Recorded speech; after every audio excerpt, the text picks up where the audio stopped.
Well, you're welcome to come and sing if you want to, of course.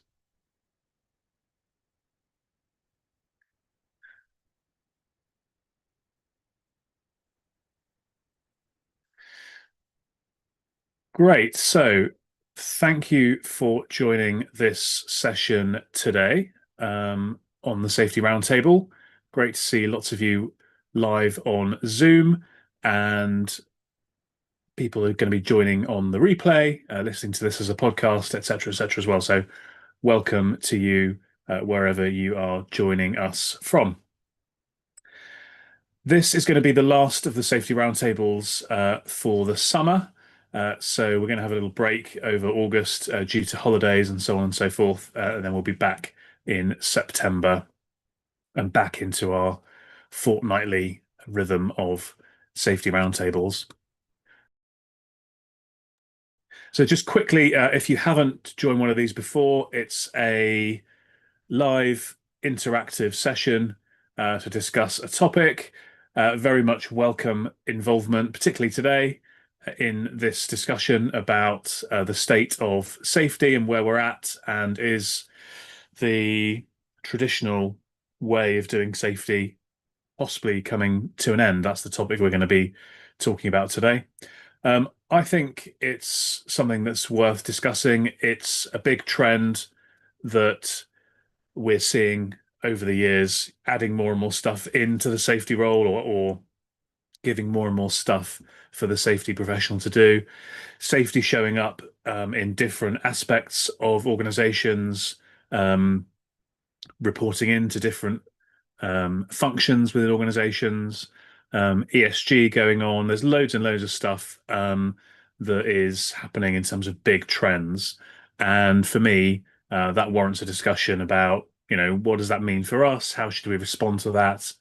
And where do we go from here as the safety profession to ensure that, as these changes are taking place, we're continuing to add value and ensure that safety is as important as it always has been. So if you're live on the Zoom, really welcome your involvement. Go to reactions, raise your hand, and I'll call you up and we can have a chat. You can also get involved in the chat on Zoom and wherever you are watching or listening to this as well. And if you're involved in the replay, then feel free to stick up a post on LinkedIn or something, tag me in, and we can continue the conversation. So, a couple of big questions to start us off. These are some of the things that we should be thinking about as we get into this discussion. Once upon a time, safety had a very clear ownership, department, title, function. Now we're starting to see, or we are seeing the lines kind of blurring. So safety's showing up in ESG reports, within HR dashboards, within operational KPIs. Now, as someone who has seen safety sometimes struggle to get heard and get valued and get seen and get things done, all of these things could be seen absolutely as a positive. If we're getting more embedded, then, that's great. But, who's kind of actually um, looking after this, and therefore is safety on its own kind of going to be evolved out, or is it going to die off? There's also this point around, are we stuck in the kind of old ways of doing things? So safety has some perception issues, perhaps among a large chunk of the population. Are we doing box ticking? Are we health and safety gone mad? Are we being too reactive? Are we too compliance heavy? Um, or is it just evolving? Is it being absorbed in something broader? Risk, culture, organizational health. So, if the profession is evolving, what's it evolving into? Um, Love to know actually, when was the last time someone in your business organization said, wow, safety really added value to that project? That is the sort of thing that we want to hear. When did that last happen for you? How are non-safety professionals perceiving what we're doing? And is that perception changing over time? If we are seeing HR and operations getting more involved, is that a positive thing, or is it sort of giving them another thing to do that they don't really want to be doing? And a question, I suppose, as well to think about here is, are we measuring the right things? We've spoken before about leading and lagging indicators. We've spoken about zero harm and the pros and cons of that approach. But are we still too focused on some of these lagging indicators, incident rates, and so on? Should we be trying to shift the way we're doing things? Here's a question for you. If we disappeared tomorrow, would the business notice, or would others just fill the gap? Do we think maybe that the safety generalist is what's becoming obsolete? Perhaps we're going to be replaced by more niche experts, AI tools, cross-functional roles. One of the trends we're seeing in marketing, for example, and in finance is there's a trend towards having fractional heads of marketing or fractional heads of finance who come in with particular specialisms and they kind of work with an organization just in that area rather than in having a sort of generalist finance or marketing person. What do we feel about that? So a few sort of prompts, I suppose, from me to try and get some thoughts going. So let me know if you want to come and have a chat with me about any of these things by going into reactions, raising your hand, or feel free to fire into the chat, as we said. And then, yeah, is the traditional model still relevant? And if it is still relevant, is it still working and stuff? But if it's not, then what might replace it? So what might safety evolve into? So there's a few sort of starting point thoughts for me to try and get the juices flowing. In the chat, if you're live with me on the Zoom here, give me a scale of 1 to 10. How confident are you that the current traditional approach to safety still works? 10 being super, super confident, and 1 being not so confident. Give me your thoughts on that in the chat. Lots of 5, 6s, and 7s. Okay, 5, 6, 7s, 4, 2. Okay, 5, 7, 4, 5. Yeah, 7. Okay, so what we're saying there, what the sense in the room seems to be that maybe it's working all right, but it perhaps could be better. So let's talk that through then. Who wants to come and explain their score? If you gave it a 5, why did you give it a 5? What feels broken? What isn't working? What do we think we could do better? And in the context of the overall discussion here, is this the end of safety? I don't believe it's the end of safety. I think safety will always be there, and I certainly hope it is because I'm a big advocate for safety. But where are we going, and is it the end of traditional safety? If we seem to think like it appears we do, based on the scores we're getting today, that it isn't really working as well as it might be. Where does that leave us? Where are we going from here?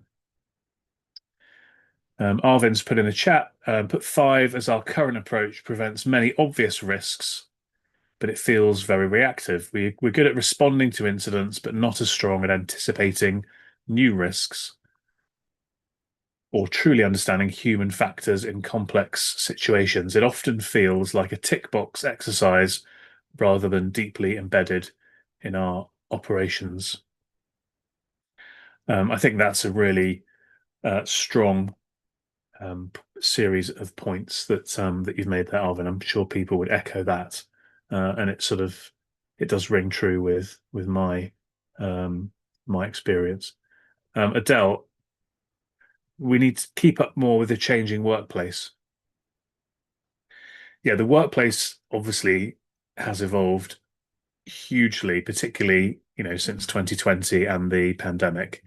And it's really interesting to see the different ways that organizations are now approaching the workplace. I've got friends who are working in almost fully remote businesses now, and then I've got other friends whose organizations are really hammering them on getting back into the office every day. So there does seem to be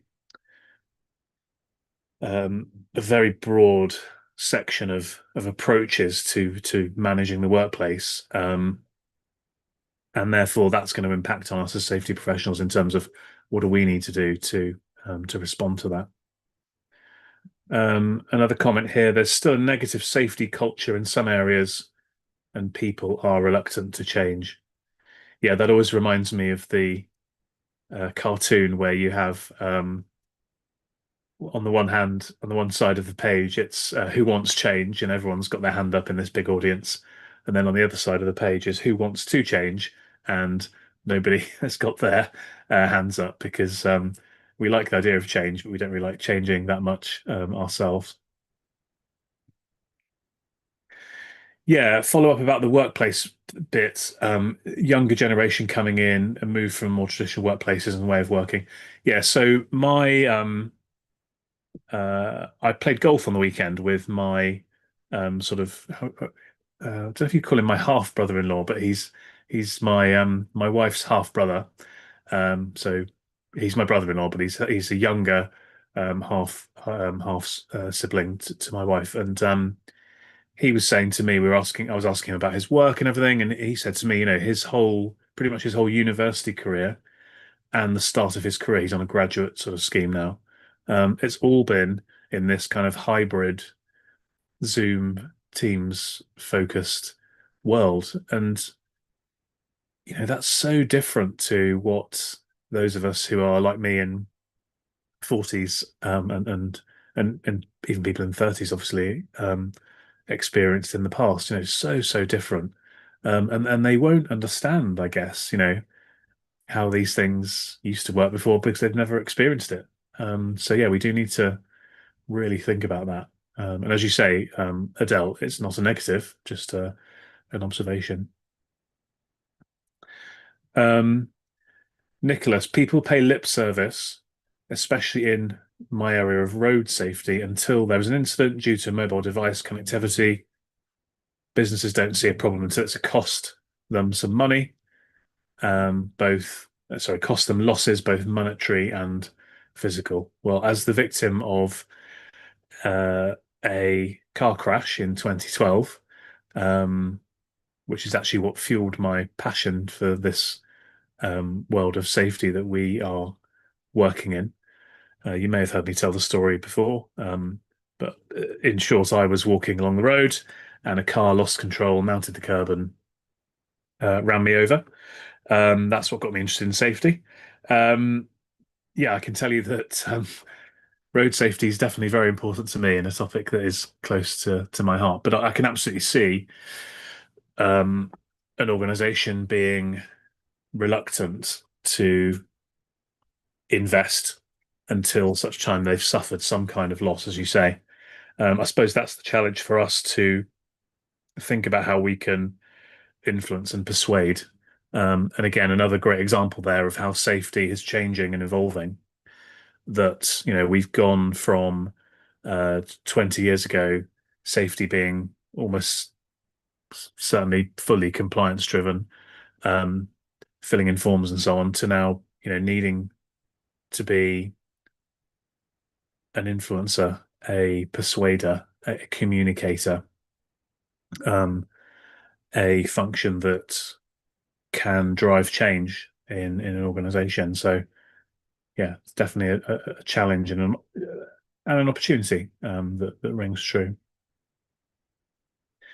Um, Katerina said that she echoes that within environmental, and I would echo it within sort of occupational safety as well. I think, that is something that absolutely is core to this question I'm posing today of, how is our profession, how is the world of safety evolving? And I think, a key answer has to be we've got to get better at influencing persuasion, etc. No safety culture in some organizations, and funding can be the driver or lack of driver for safety efforts. Buy-in at all levels is needed. Um, Need greater focus on health and long-term safety. Not many companies focus on occupational safety. Interesting comment that, Adrian, and we'll come back to that as we go. In the meantime, Mike, you've got your hand up. Do you want to come and spare everybody from me just droning on? There we go. We're on now. You can hear me. Thanks, Yeah, how you Christian. doing? Yeah, Are you well, Mike? I'm very good. I'm very good. Thank you. Good. Yeah, always enjoy these and thought I would sort of put my tuppence worth in. I think that we've seen a change in safety recently. We've become very much more people focused. We're more about people. Yeah, we've got to take care of cultural diversity, as I think pe other people have hinted about. Yeah, you've also got the wide range of jobs. I think going back to the old-fashioned safety, basically you looked after the people on the shop floor. I don't think anyone was worried about the people in the offices or, as you say, the people working from home. So there's been that whole dynamic change. But I really liked one of the comments that you made, and that's why I put my hand up. I really wanted to build out on that a little bit when you say, yeah, health and safety today is about persuasion and communication.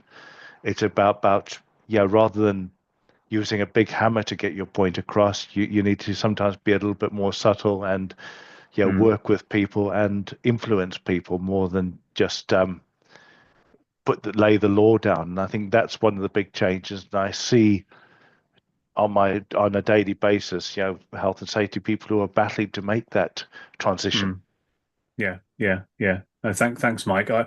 I had a great conversation actually this morning, which I recorded for the podcast, and it'll be out next week with a guy called Andy Brown, who's a crisis. He was in the police for 30 years, and then he's done crisis management and hostage negotiation, and that was all about, what can we learn from having to persuade and influence people in that kind of really challenging and pressure-filled setting.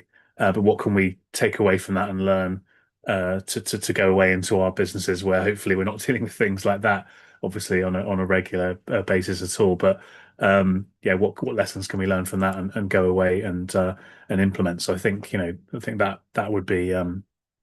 I'm sure you'd enjoy that. You'll enjoy that episode, Mike, if you want to give that one a listen. Thank you. I will do. What are you doing, Mike, personally, to try to upskill yourself, I suppose, when it comes to that kind of softer skill set? I think I came from a general management background into safety. My background was in chemistry, and I did a lot of other management related jobs before I came into safety. So I sort of brought that soft skill set with me into health and safety. So 15 years ago when I got into it.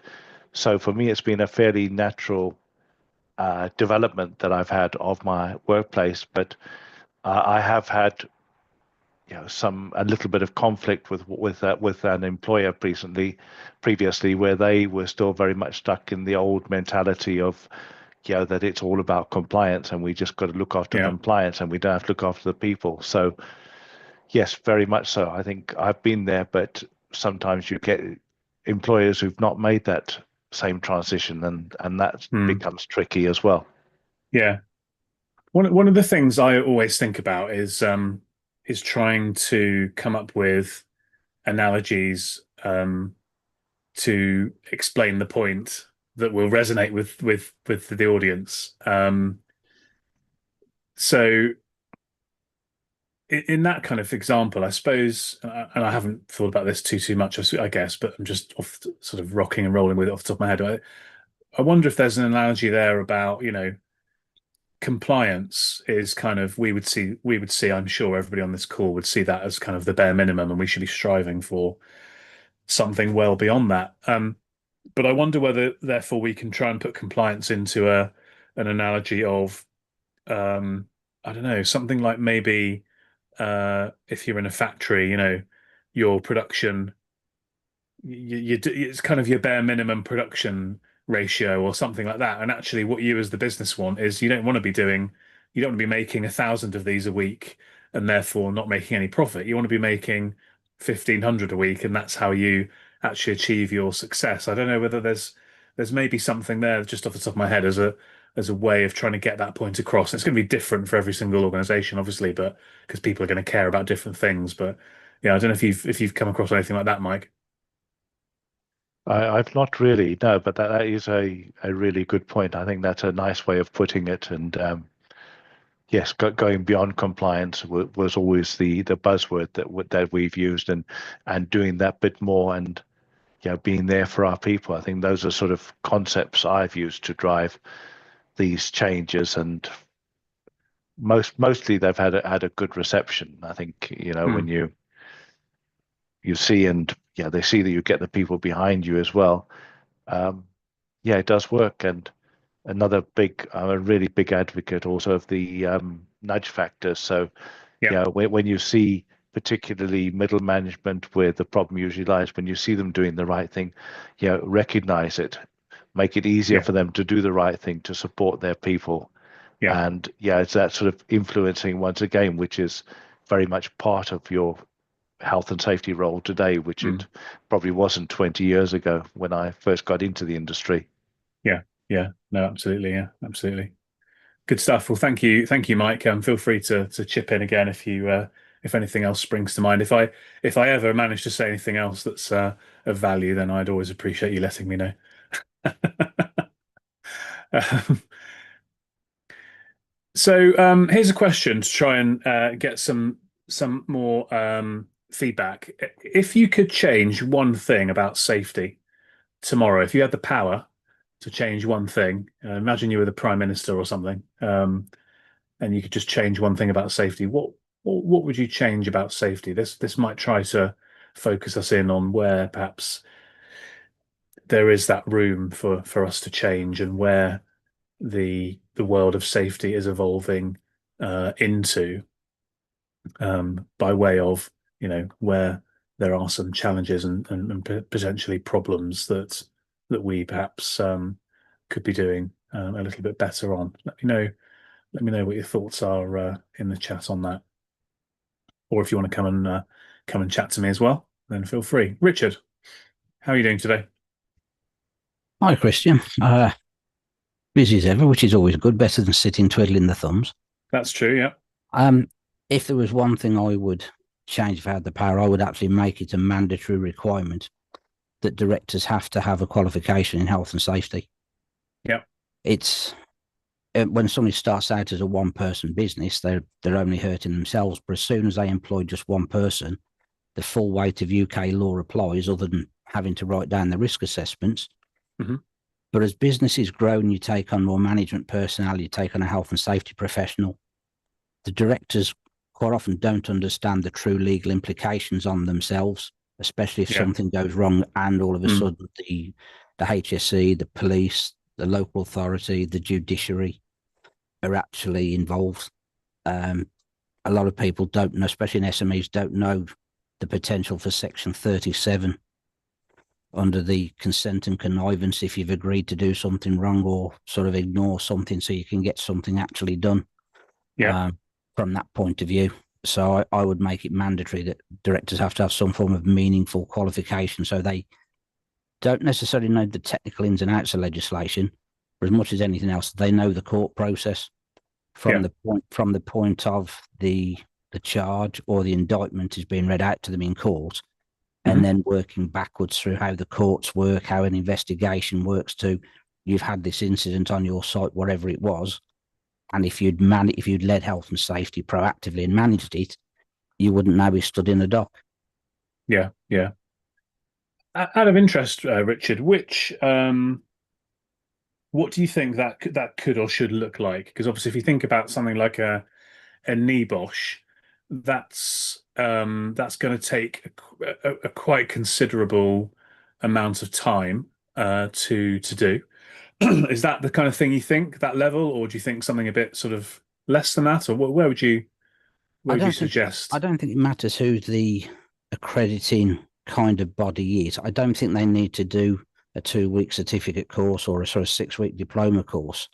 But even the couple of 1 and 2 day courses available from NEBOSH and the HSE and from IOSH at the moment, there's very little on the judiciary process at the start of the sessions and roles and responsibilities and liabilities for directors. And they very quickly start getting into technical ins and outs about risk assessments, control measures, and then even delving into legislation. I think something bigger than that is actually needed. I think you can't say holistic because that would cover everything about everything, and you can't do that. Right. But just the wider understanding of you're taking on this responsibility by running a business. The lives of your employees are in your hands. This is the personal consequences on yourself. When I'm delivering training to directors and I say, does everyone in this room know you could go to prison for 2 years and face an unlimited fine in the same way your company could if it's charged with corporate manslaughter? And you just see coloured rain from the faces. But we've never seen anything serious. No, but what if? And until they start and look at this is what could happen, not what we've seen in the past, because it's history and it's gone. Until that change comes in, that's where the situation is. Mock tribunals are great. Mock health and safety prosecutions are great. But you've got to make everybody go there. And apart from one held by WorkNest earlier in this year, which was absolutely fantastic, most of these prosecution events, the prosecution does a really good job. There's so little in the way of the defence argument that an idiot could find this person company. But WorkNest did one earlier in the year, and the people playing the part of the company were really sort of fighting back hard and about employee responsibilities and contributory factors and everything else. And 3/4 of the way through the day, you thought, this company is actually going to get away with this. It wasn't to the last sort of little bit of stuff came in from the prosecution that you thought, no, now you're actually banged to rights. I think that's the kind of thing that directors need to know. Then you employ the specialist to do the technical work, but you've got to then listen to what you're being told. Yeah. No, I think that's good. Yeah. So I thought I'd ask about, because, obviously the more onerous you were to make that, then the more difficult it would be to implement. Mike, did you have a follow-up question or comment about that? Just a comment about that, and I think this sort of talks to what we were talking about earlier on. That it's the role of the health and safety professional to influence these directors, to get them in the right thing, to do that training for them. That's the way I see my role within the organisation. That it's my duty to train and inform the directors and get them to understand their responsibilities. In terms of safety, it's very much more that, to give health and safety people more confidence to talk up to board level and on the shop floor to get people to look out for each other. That's sort of things I would like to be able to change, and that's more of a God gift than a politician gift. But if we could get that right, then we'd be in a great position. Yeah. God gifts are allowed instead of politician gifts for this. I saw a really good suggestion actually from Katerina in the chat here about this. One thing about safety I would change to include risk assessment in the school syllabus to embed a culture of safety from childhood. I think that's a really good idea. And I mean, there's so much. Don't get me started on the school system in terms of what the school system teaches and how it teaches it, and whether that is fit for purpose for the future world of work in the world of AI and all that kind of stuff. But that is definitely something that would be a good thing to do. We're teaching about religion. I've got kids in primary school. We're teaching about religion. We're teaching about sex education and things like that. All important topics for life. Why not teach them a little bit about how to do dynamic risk assessment and keep people safe? I think that would definitely be a good thing. Come back in, Richard. Yeah, feel free. Yeah, I was with you on that all the way through until you used the immortal 3 words, dynamic risk assessment. Because so often when people when things go wrong and incidents have occurred, and you say, or I'm talking to people saying, "Where's your risk assessments? Where have you done?" We do a dynamic risk assessment. If you do this task all day, every day, you can't use dynamic risk assessments as a defence. because that's not planning for the risk. It's not actually tackling No. it. If we're Yeah. if we're training police officers, fire officers, medical staff in the NHS, then yeah, you're going to have dynamic risk assessments. But day to day, we've got to stop this allowance of dynamic risk assessments in the same way we've got to still stop people saying, I've got grandfather rights on something. Yeah, sorry. I'm obsessed with dynamic risk assessment since my conversation that I mentioned earlier this morning with Andy, because he was giving me all sorts of great examples of dynamic risk assessments when dealing with getting people out of crisis situations. But no, you're right. I think it can be a bit of a crutch, can't it? So, and again, that's something where we should be thinking about, okay, as the world is evolving, as the workplace is evolving, as Adele said, how does safety need to evolve? And that, that definitely is a way we can do that. So a few final sort of headline thoughts that I think would be good to discuss. Are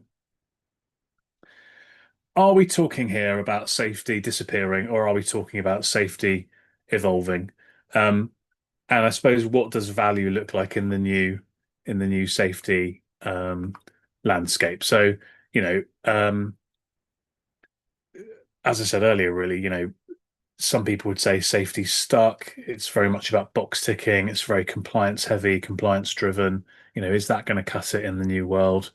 What do we need to do and think about when it comes to keeping ourselves relevant and adding value, and making sure that if we are getting embedded into organizations, it's because it's for the right reasons, we're getting the right kinds of outcomes.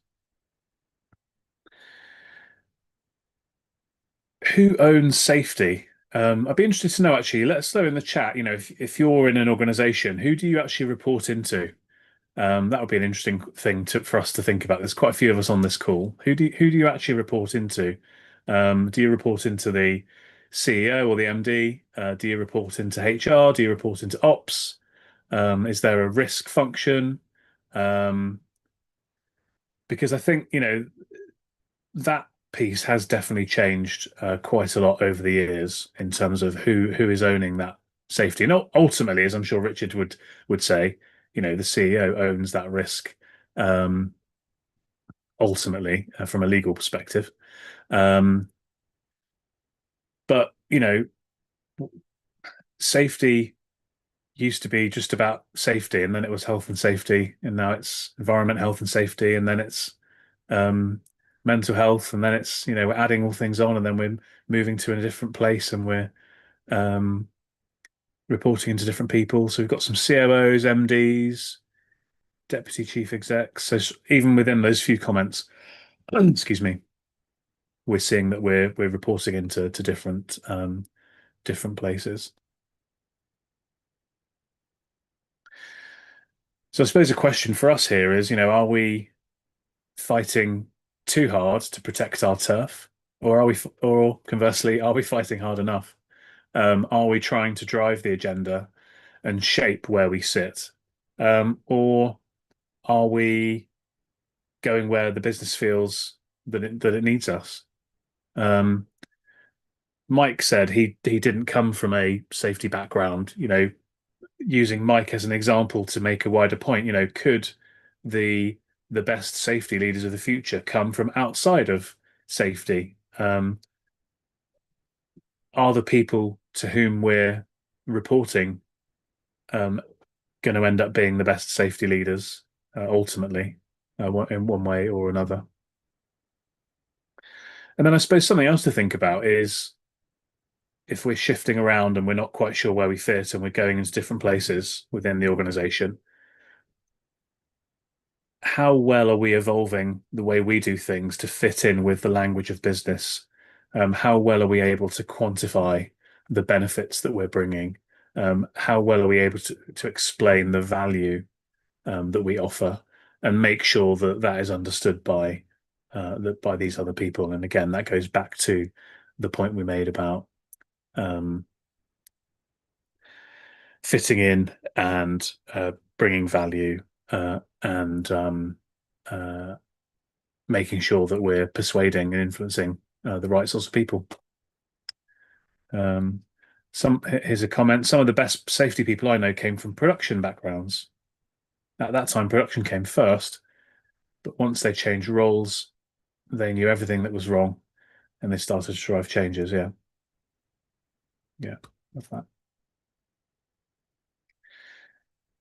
And then if we were starting from scratch, if there was no such thing as safety, and we were us lot were bunched up together in a room, or on a Zoom call like we really are, thinking about, all right, we've got to create something here, and the kind of idea was safety. How would we do that? I certainly believe, for example, that the word safety has some baggage to it. So, this is called the Safety Roundtable because it's designed for safety professionals. But if I were doing a session like this and I wanted to get non-safety people to come, the last thing I would do would be to call it safety, because I think that would put a lot of people off. And actually, the people that it would put off would be the people that would benefit most from attending, if you know what I mean. The people that would come irrespective of the word safety are probably the people that are passionate about safety, believe in the value of safety, etc. already. But the people that don't feel like that would be the ones that would be put off. Mike, yeah. Yeah, that's why I think it naturally belongs in with risk. And essentially, safety for me is risk related to people and employees. Yeah. And so it falls into the broader risk category, and that's where it naturally lives. Yeah, yeah. And that's kind of why on the podcast, I call it safety and risk, because I do think that the two are very aligned, and there's a benefit to people in safety in understanding risk better, and there's a benefit to risk people understanding safety better, because the two do link. But obviously, lots and lots of organizations, certainly in the sort of SME space, wouldn't have a risk person. Once you get into bigger organizations, obviously they definitely do. The other benefit of that, and I had a conversation about this recently on the podcast with a guy called Ben Cooney, who is a risk manager for a big property management company. The other benefit of aligning safety and risk is that you can unlock funding. You can more easily get the quantifiable results of what you've done in terms of insurance claims and costs and so on and so forth. So yeah, definitely feel like that is a positive thing if we can get safety and risk more well aligned. And I think generally in the SMEs, as you said, the whole risk part of the organization is managed by the financial director and the financial team. Yeah. And that is also quite a nice home for safety as well in a lot of ways, because you're often looking for money to do whatever you need to do. And if you're in the financial department, you're the first step on the way there already. Yeah, absolutely. Yeah, absolutely right. Yeah, we've got to get the budget and the investment to make the world and our organization safer. So yeah, that absolutely makes good sense. And yeah, typically in the SME space, the FD is going to be dealing with the insurance and all that sort of stuff. So that does make very, very good sense. I like this here in the chat from Arvin. The new safety landscape moves from being primarily about compliance and preventing visible harm to proactively building organizational capability, human resilience, and a culture of continuous learning and well-being that ultimately drives overall business performance and sustainability. It's a very long sentence, but I think it really captures what we've been talking about today. Actually, it's a great summary to what we're saying here, which is we've got to get away from this compliance focus and be broader, bring value, think about these other aspects. But also, I would say we've got to try to be protective as well. What we absolutely don't want is that safety gets watered down, right? None of us would want that. Safety's got to continue to be of primary importance. and we've got to fight for that. And again, that's where our influencing and our persuasion skills will come in. So thanks for joining today. Really interesting discussion, and thank you in particular to those that came and had a chat with me, and everybody that joined in to the chat as well. It's a big topic. It's an ongoing discussion. We haven't covered everything today. Clearly, this is a conversation that will continue and should continue. So feel free to get involved in the LinkedIn group, the Safety and Risk Success LinkedIn group. If you're not a member of that, then do join the group, and we can continue this and other discussions all around safety and risk. So appreciate it. And once again, we're going to have a little break from the Safety Roundtable now for August, but we will be back in September. And for those of you that know, September is a big month for our organisation. We spend the whole month talking about Sliptember, so we can look forward to some good conversations about slips, trips, falls, and all of that fun stuff in September. So thank you again for joining. Have a great summer, and we will see you again soon.